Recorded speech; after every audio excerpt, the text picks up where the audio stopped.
How to remove or uninstall Microsoft Edge from your Windows computer. It's very straightforward to remove Microsoft Edge from a computer. In this video, we'll show you how to uninstall Microsoft Edge from Windows 10, and the same method will work on Windows 11 as well. First, click on the Start button, and then open Settings. Now, click on Apps. Alternatively, you can use the search bar to find the apps. Click on Apps and Features. Here you can see all the installed apps on your Windows. If you scroll down, you'll find Microsoft Edge. But the problem is, if you click on it, there you can see the uninstall option is grayed out or disabled. So I'll guide you through a simple method to fix this issue. Now first, go to the Windows search bar, type in Registry Editor. Click and open the Registry Editor. Once you are in the Registry Editor, click and expand HKey Local Machine folder. Next, expand the Software folder. Now look for the option WoW 6432 Node and expand it. Then expand the Microsoft folder.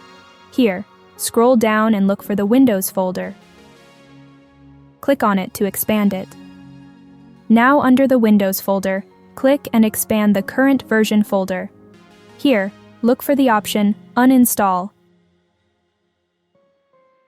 and expand it. Now look for Microsoft Edge. Once you found the Microsoft Edge, click on it. Now from here, double-click and open the option No Remove. Simply change this value from 1 to 0 to uninstall Microsoft Edge from your Windows 10 or 11. Now click on OK and close this window. Once you complete all the steps, now restart your computer. After restarting your computer, open the Settings and then go to Apps. Now look for the Microsoft Edge in the apps, and then click on it. And now you can see, you should be able to uninstall Microsoft Edge from your computer. Now you can see the Uninstall option is visible. Simply click on it to uninstall Microsoft Edge from your computer. So this is the latest method for uninstalling or removing Microsoft Edge from your computer. I hope this video helped. Please subscribe to our channel and like this video for more tutorials.